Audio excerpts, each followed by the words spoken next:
आप सब। मुझे आशा है कि आप सब अच्छे होंगे।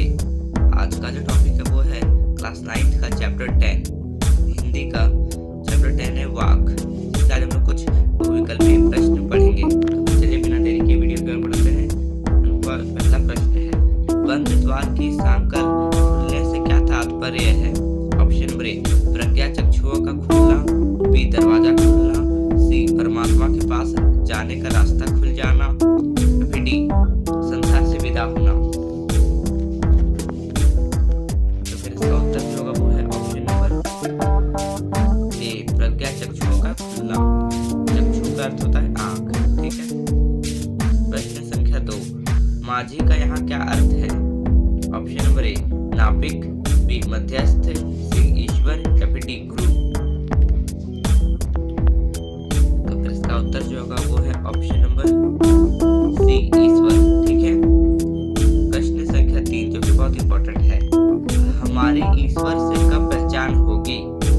ऑप्शन नंबर ए, जब हम कर्मों में लिप्त रहेंगे, बी जब हम शिक्षा प्राप्त करेंगे, सी जब हम दूसरों पर उपकार करेंगे या फिर डी जब हम स्वयं को जानेंगे। तो फिर इसका उत्तर जो होगा वो है ऑप्शन नंबर डी, जब हम स्वयं को जानेंगे।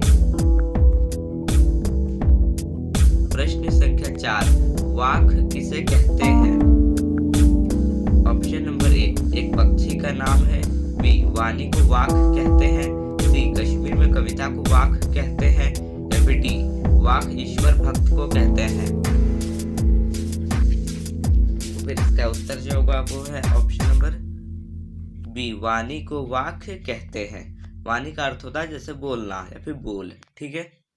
प्रश्न संख्या 5, जेब टटोलने का क्या का प्रतीक अर्थ है? ऑप्शन नंबर ए, आत्मावलोकन करना, बी खर्च का हिसाब लगाना, सी माझी को उसका किराया देना या फिर डी किसी का कनी ना रहना। तो फिर इसका उत्तर जो होगा वो है ऑप्शन नंबर ए, आत्मावलोकन करना या फिर अपने आप की पहचान करना कि हमने क्या क्या कार्य किए हैं। प्रश्न संख्या 6, रस्सी का प्रयोग कवित्री ने किसके लिए किया है? ऑप्शन नंबर ए, ईश्वर तक पहुंचने के लिए, बी रस्सी का प्रयोग प्राणों के उस सहारे के लिए हुआ है जो हमें ईश्वर तक ले जाता है, सी रस्सी बंधन का प्रतीक है या फिर डी रस्सी मुंह पास का प्रतीक है। फिर इसका उत्तर जो होगा वो है ऑप्शन नंबर बी, रस्सी का प्रयोग प्राणों के उस सहारे के लिए हुआ है जो हमें ईश्वर तक ले जाता है। या रस्सी लिख दिया हूँ इसलिए मुझे माफ कर दीजिएगा।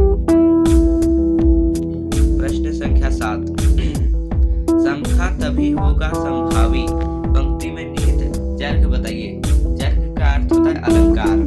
प्रश्न संख्या ऑप्शन नंबर ए, यमक, बी रूपक, सी श्लेष या फिर डी उत्प्रेक्षा। तो फिर इसका उत्तर जो होगा वो है ऑप्शन नंबर ए, यमक अलंकार, ठीक है। प्रश्न संख्या 8, सुसुम सेतु पर खड़ी थी, पंक्ति में अर्थ बताइए। ऑप्शन नंबर ए, यमक, बी श्लेष, सी रूपक या फिर डी उपमा। क्योंकि ये पाठ ही अलंकार पर आधारित है इसलिए ये सब अलंकार अच्छे से पढ़िएगा, ठीक है। तो फिर इसका उत्तर जो होगा वो है ऑप्शन नंबर सी, रूपक। प्रश्न संख्या 9, संभावी का क्या अर्थ है? ऑप्शन नंबर ए, ईश्वर के साथ संभाव रखना, बी सभी प्राणियों के साथ संभाव रखना, सी ईश्वर की साधना करना या फिर डी कर्म करते रहना। तो फिर इसका उत्तर जो होगा वो है ऑप्शन नंबर बी, सभी प्राणियों के साथ संभाव रखना। संभाव का एक और अर्थ होता है समानता। प्रश्न संख्या 10, भव सागर में कौन सा अलंकार है? ऑप्शन नंबर ए, उपमा, बी रूपक, सी अनुप्रास या फिर डी यमक। तो फिर इसका उत्तर जो होगा वो है ऑप्शन नंबर बी, रूपक अलंकार। प्रश्न संख्या 11, कच्चे धागे किसका प्रतीक है? ये बहुत इंपॉर्टेंट क्वेश्चन है जो कि एग्जाम में आ सकते हैं, इसलिए इसे ध्यान से पढ़िएगा। ऑप्शन नंबर ए, वस्त्र का, बी डोर का, सी कर्मों का या फिर डी कमजोर व नाशवान सहारे का। तो फिर इसका उत्तर जो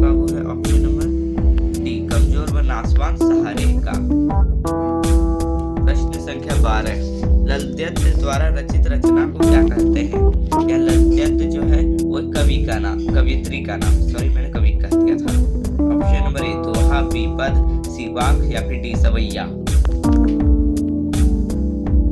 तो फिर इसका उत्तर जो होगा वो है ऑप्शन नंबर सी वाक। ठीक है। प्रश्न संख्या 13, ललद्यत को जन्म में किस नाम से नहीं जाना जाता? या ललबद लिख दिया इसलिए माफ कर दीजिएगा। ऑप्शन नंबर ए ललेश्वरी, बी लाल योगेश्वरी, सी ललारिफा या फिर डी लंकेश्वरी। तो फिर इसका उत्तर जो होगा वो है ऑप्शन नंबर डी लंकेश्वरी। ठीक है। प्रश्न संख्या 14, ललद्यत का जन्म कहाँ हुआ था? ऑप्शन नंबर ए हिमाचल प्रदेश में, बी श्रीनगर में, सी कश्मीर स्थित पामपुर के सिमरा गांव में या फिर डी मणिपुर में।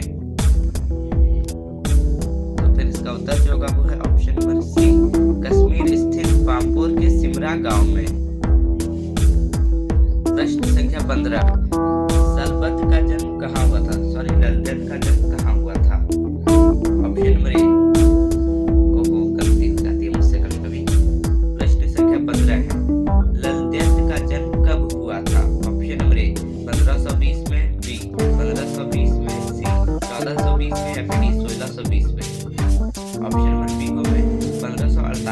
ठीक है। तो इसका उत्तर जो होगा वो है ऑप्शन नंबर ए 1520 में। अब यहाँ पे काव्यांश पर आधारित बहुविकल्पीय प्रश्न जो कि अक्सर परीक्षा में आते हैं, इसीलिए इसे ध्यान से पढ़िएगा। कच्चे धागे की खींच रही मैं नाव, जाने कब सुन मेरी पुकार, करे देव भव सागर पार, पानी टपके कच्चे सकोरे, व्यर्थ प्रयास हो रहे मेरे, जी में उठती रह भूख, घर जाने की चाह है परे। जैसा कि आप सबको समझ में आ गया होगा। चलिए तो इसका पहला प्रश्न है, कच्चा धागा किसका प्रतीक है? जो कि पहले भी एक प्रश्न था। ऑप्शन नंबर ए कच्चे प्रेम का, बी सच्चे प्रेम का, सी कमजोर और नाशवान सहारे का या फिर डी इनमें से कोई नहीं। तो फिर इसका उत्तर जो होगा वो है ऑप्शन नंबर सी कमजोर और नाशवान सहारे का। प्रश्न संख्या 2 है, कच्चे सकोरे का क्या आशय है? ऑप्शन नंबर ए स्वाभाविक रूप में कमजोर प्रयास, बी सार्थक प्रयास, सी मुक्ति की आकांक्षा या फिर डी भव सागर पार कराने का माध्यम। तो फिर इसका उत्तर जो होगा वो है ऑप्शन नंबर ए स्वाभाविक रूप में कमजोर प्रयास। प्रश्न संख्या 3, कवियत्री को किस घर जाने की चाह हो रही? ऑप्शन नंबर ए अपनी माँ के घर, बी आत्मा का परमात्मा से मिलन, परमात्मा के घर, सी अपने प्रियतम के घर या फिर डी उपयुक्त सभी कथन सत्य हैं। तो फिर इसका उत्तर जो होगा वो है ऑप्शन नंबर बी आत्मा का परमात्मा से मिलन, परमात्मा के घर। प्रश्न संख्या 4, कवियत्री को मोक्ष प्राप्ति के रास्ते बंद क्यों हैं? ऑप्शन नंबर ए उसके प्रयास कमजोर है, बी उन्होंने नाशवान चीजों का सहारा लिया है, सी यह मोहग्रस्त है या फिर डी वह ईश्वर में विश्वास नहीं रखती। अगर आप लोग को उत्तर सोचने में थोड़ी देरी होती है तो आप लोग वीडियो को पॉज कर सकते हैं या फिर रोक सकते हैं। उत्तर होगा वह है ऑप्शन नंबर बी उन्होंने नाशवान चीजों का सहारा लिया है। अब आखिरी प्रश्न है, रस्सी किसके लिए प्रयोग हुआ? जो कि 2 बार आ चुका है। ऑप्शन नंबर ए बंधन के लिए, बी जीवन रूपी डोर के लिए, सी ईश्वर प्राप्ति के लिए हो रहे प्रयासों के लिए या फिर डी परंपरा के लिए। इस बार रस्सी का प्रश्न जो है वो अलग तरह से, ठीक है। तो फिर इसका उत्तर जो होगा वो है ऑप्शन नंबर बी जीवन रूपी डोर के लिए। तो फिर ठीक है फ्रेंड्स, अगर आप लोग को ये वीडियो अच्छा लगा तो प्लीज मेरे वीडियो को लाइक एवं ज्यादा से ज्यादा अपने दोस्तों में शेयर करें। ठीक है, मिलते हैं।